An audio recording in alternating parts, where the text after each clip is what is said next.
orang yang banyak kebutuhan itu sebetulnya banyak kebodohannya karena menggantungkan kebahagiaannya dengan banyak hal. Makanya Imam Syafi'i ngendikan istighna itu apa? Al istighna anisya'labi. Yang dikatakan kecukupan adalah berusaha sebanyak mungkin banyak hal tidak kamu butuhkan. Bukan memenuhi semua kebutuhan kamu karena nafsu kamu ini tidak ada batasnya gitu. Kalau kamu penuhin nggak akan selesai. Itu ada perempuan yang kurang cantik itu minta doa saya, Gus doain suami saya kaya, terus tak guyonin, terus nggak minta. Kalau suami kamu kaya, yang pertama dirubah itu apa? Rumah Gus, supaya rumah saya bagus. Kedua apa? Mobil, supaya mobil saya bagus. Nanti yang dievaluasi itu kamu. Mobil bagus, Alphard, rumah mewah, istrinya kamu pasti itu dievaluasi. Langsung nggak usah sudah gini aja kan. Jadi pertama yang dievaluasi itu kaya itu, coba kalau suami kaya itu yang dievaluasi pertama rumah ya, rumah ganti. Setelah itu apa? Mobil. Kira-kira berikutnya akhirnya sudah nggak jadi. Nabi Ibrahim itu pernah minta umur panjang, keren umur panjang. Sama Allah nggak dijawab. Datang orang tua gitu mertamu ke Nabi Ibrahim, terus disuguhi dikasih kurma. Apa itu? Kok kurma apa? Anggur yang sudah matang sekali, sudah dimakan. Setelah dimakan meler keluar lagi, dimakan lagi meler lagi. Terus Nabi Ibrahim masuk lagi ke kamar. Ya Allah, doanya tak cancel. Nanti kalau saya tua kayak itu. Jadi Allah itu nggak jawab langsung tapi ngirimkan itu. Akhirnya ya Allah nggak jadi. Nanti takut itu. Saya pernah ngalami jadi kiai tadi, ada ibu-ibu ya kurang ya nggak pati cantik lah. Suaminya tuh miskin sekali.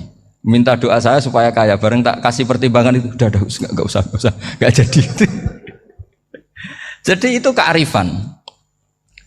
Tapi kearifan ini harus kita tanamkan. Saya nggak bisa membayangkan Indonesia yang besar ini, andai kan tidak ada qanaah, nerimo ing pantum. Coba sekarang ada Covid.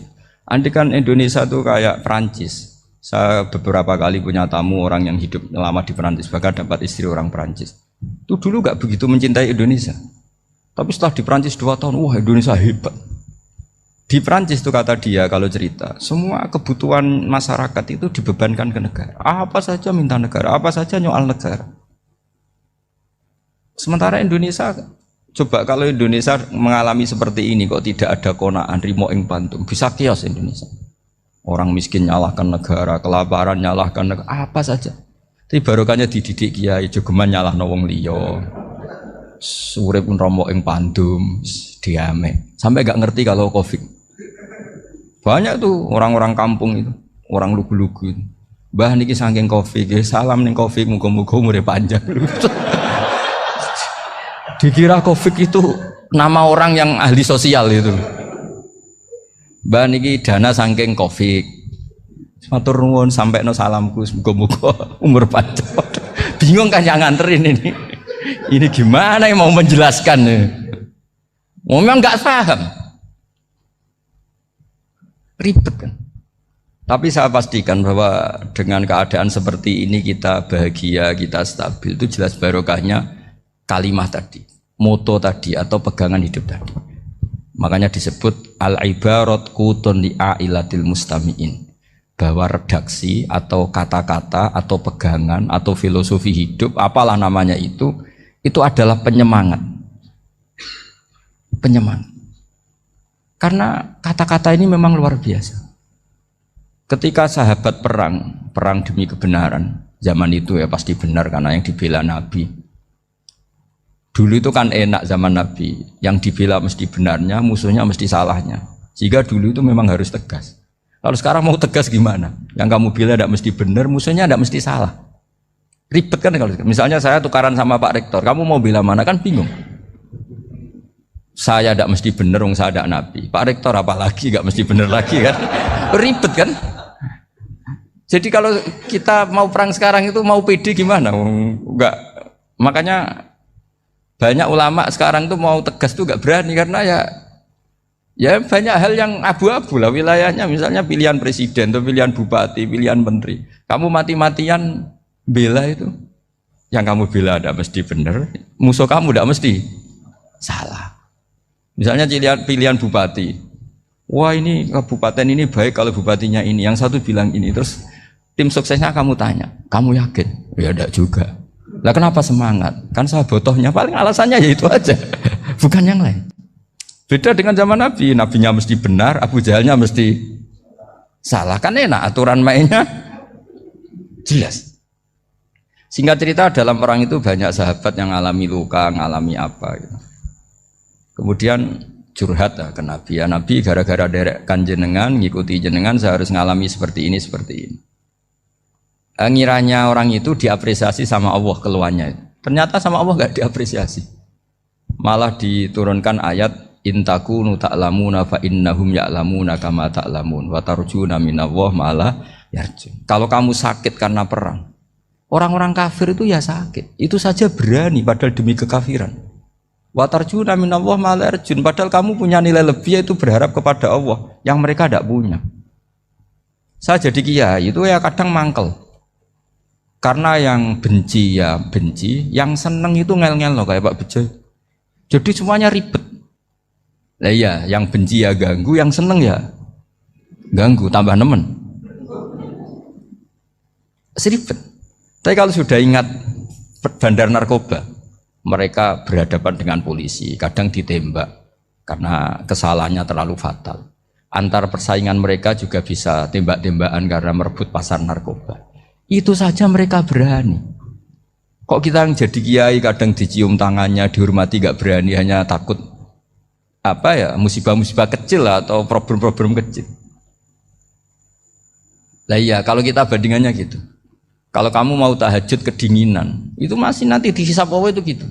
Maling ayam itu keluar malam-malam, hanya dapat ayam. Itu gak takut dingin. Ya gak takut digebuki masa. Kamu mau tahajud saja takut dingin. Makanya nanti hisabnya orang soleh itu nanti dijajarkan orang dolim, terus diperbandingkan. Wah itu habis kamu kalau itu. Jadi misalnya Unisola mau rapat, tapi ini malam, kalau malam dingin nanti sama masuk angin. Wah anak-anak pang di perapatan aja berani kamu. Kalau sudah perbandingannya gitu tuh ribet kita nanti. Makanya itu kalimat itu moto atau filosofi hidup. Sehingga diulang lagi nasihat itu. Iyam saskum korhun fakodu masal koma korhum mislu. Kalau kamu kena luka, orang-orang yang nggak benar juga akan kena luka. Itu aja berani demi ketidakbenaran. Masa kamu demi kebenaran nggak berani? Akhirnya orang itu, ya itu kalimat, itu heroik.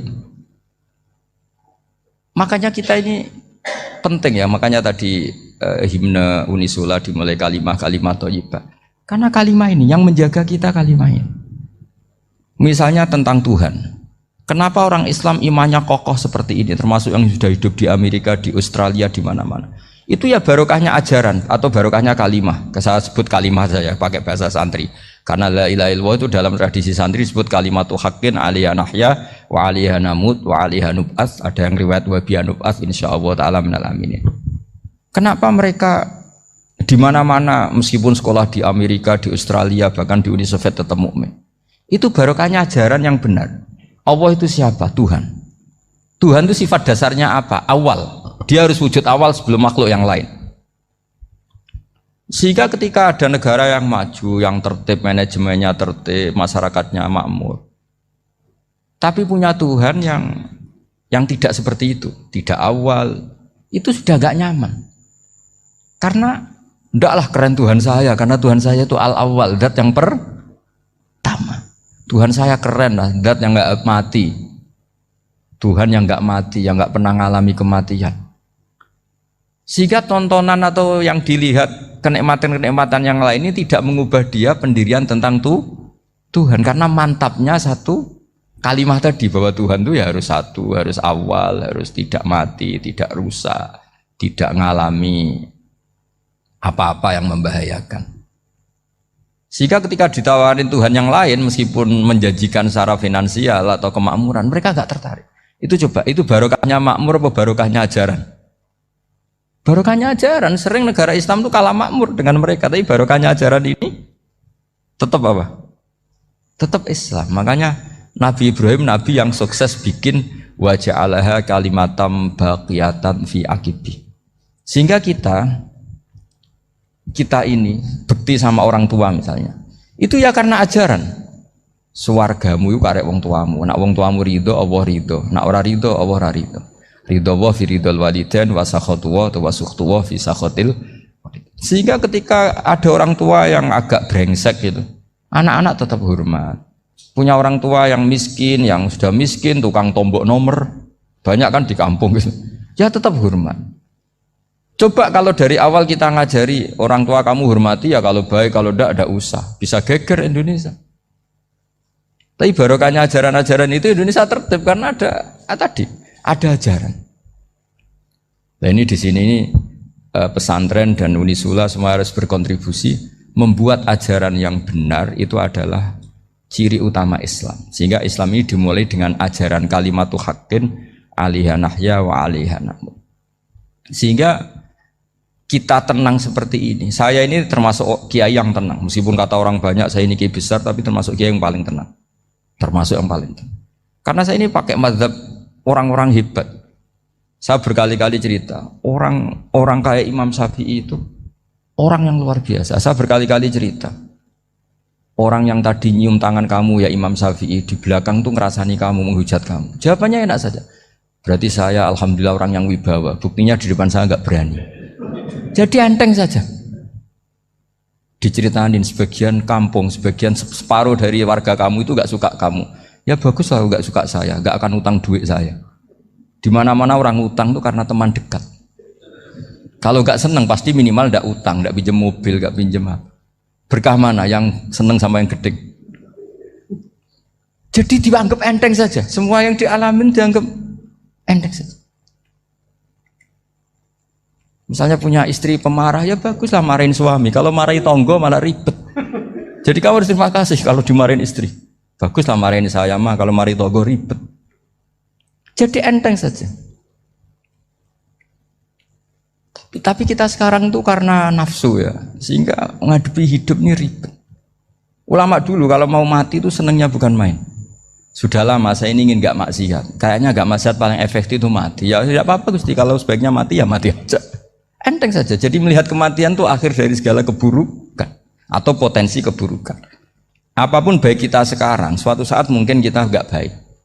Yang bisa menghentikan ketidakbaikan atau potensi ketidakbaikan itu apa coba? Mati kan? Berarti mati itu mengerikan apa menyenangkan? Mesti kamu tidak berani menjawab. Meskipun secara ilmu kamu berani, tapi secara rasa nggak berani kan? Saya ulang lagi ya, yang bisa menghentikan keburukan atau potensi keburukan itu apa coba? Apa? Kematian. Berarti kematian itu menyenangkan atau menyusahkan? Apapun kamu tidak berani jawab karena kamu agak-agak duniawi itu kelihatannya. Tapi secara ilmu, kamu tahu kan kalau mati itu tidak buruk-buruk banget. Karena apa? Itu akhir dari segala keburukan. Sehingga Nabi ngajarkan kalimat itu begitu luar biasa. Allahumma ahyini maka natil hayatu khairan li wa tawaffani maka natil wafatu khairan li. Nabi melihat dunia itu begitu indah. Ya Allah, kalau saya ini hidup, anggap saja hidup ini ziyadatan li fi kulli khairin, menjadi modal saya menambah segala kebaikan. Jika suatu saat saya mati, anggap mawon rohatan li min kulli syarrin, itu akhir dari segala keburukan saya. Sehingga mati hidup ya baik karena di situ kita bisa berkontribusi beramal soleh. Mati juga baik karena mengakhiri segala keburukan. Nabi nate ngendikan lagi, ajaban li amril mu'mini inna amrahu kullahu khair. Orang mukmin itu mengagumkan, semuanya baik.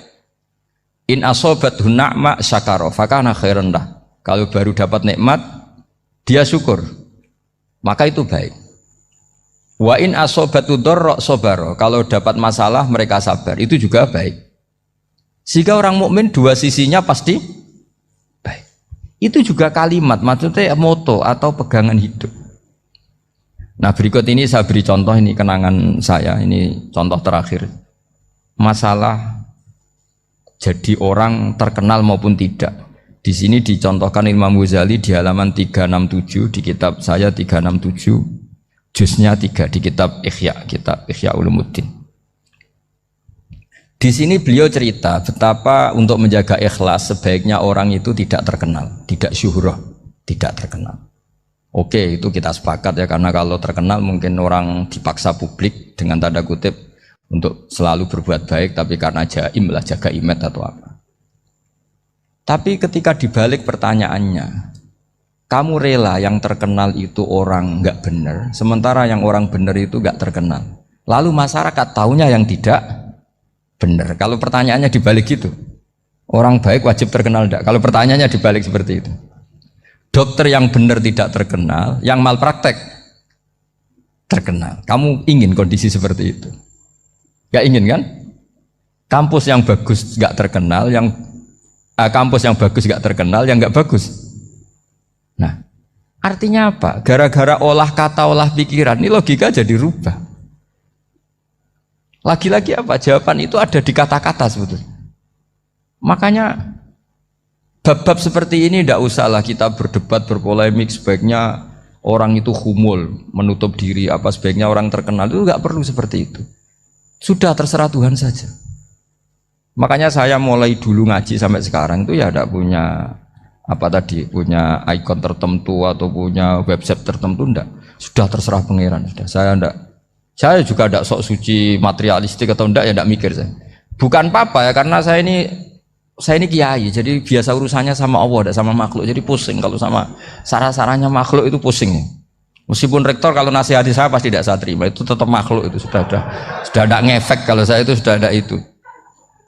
Bukan karena saya sombong, ya memang makhluk betul gitu, bukan. Cuma nasibnya bejo aja, tapi makhluk tetap makhluk.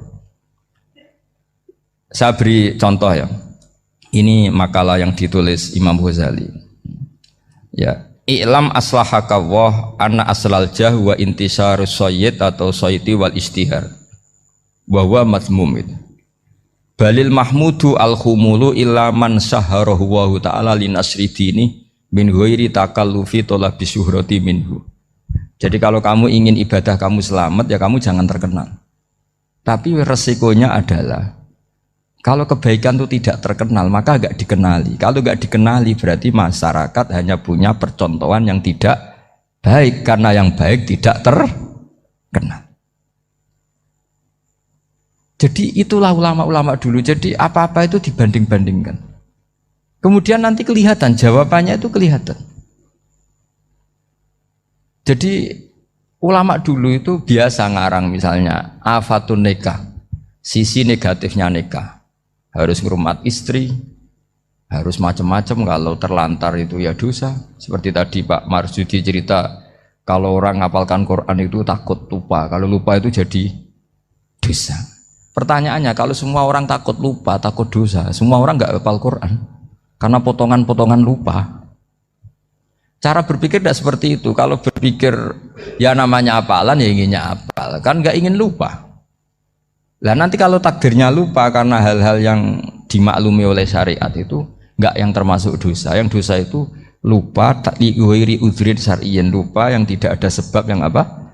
Syar'i. Tapi lupa bawaan EQ-nya tidak bagus. Lupa bawaan sering dibentak. Oh itu enggak masalah karena bawaannya orang tertekan itu ya lupa. Coba kamu hafal Quran, terus punya kredit jatuh tempo, pas hari itu aku yakin enggak cerdas sudah. Itu bawaannya orang tertekan itu pasti lupa. Jadi ya saya teruskan ya. Jadi terus ada makalah yang sangat bagus sekali tentang itu. Saya baca ya. Wa yadullu ala dzalika anna Allah azza wa jalla amaral anbiya'a bi idharil amali lil iktida wa khassahum bi mansibin nubuwah. Wala yajuzu ayyudhanna bihim annahum khurrimu afdolal amalen. Jadi orang yang terlalu mendewa-dewakan humul itu menutup diri. Oke, itu baik, karena dengan humul, dengan menutup diri Anda tidak riya, Anda tidak pamer. Tapi kata Imam Ghazali, kamu juga harus ingat, di antara syaratnya Nabi itu harus mengumumkan kalau beliau itu seorang Nabi. Harus memaklumatkan kalau beliau seorang Nabi supaya bisa diikuti. Caranya sholat harus diumumkan, sehingga Nabi itu mengatakan harus jamaah. Karena dengan cara jamaah itu bisa shollu kama ra'aitumuni usolli. Coba kalau Nabi sholatnya nggak diperlihatkan, kamu harus sholat yang benar. Caranya gimana ya Rasulullah? Itu rahasia. Bingung nggak kira-kira? Bingung nggak? Ya misalnya amal rahasia selalu lebih baik. Terus ada pertanyaan, Nabi ngendikan kamu sholat yang benar. Caranya gimana Nabi? Ya itu rahasia. Terus gimana coba? Tapi Nabi ngendikan apa? Shollu kama ra'aitumuni usolli. Ya sudah kamu sholat, niru saya sholat. Berarti Nabi sholatnya diperlihatkan apa disembunyikan? Diperlihatkan. Jadi begitu juga saya berkali-kali bilang, orang tahu kalau itu bidan ya berdasar tulisan itu bidan. Tahu kalau itu dokter gigi ya itu dokter gigi.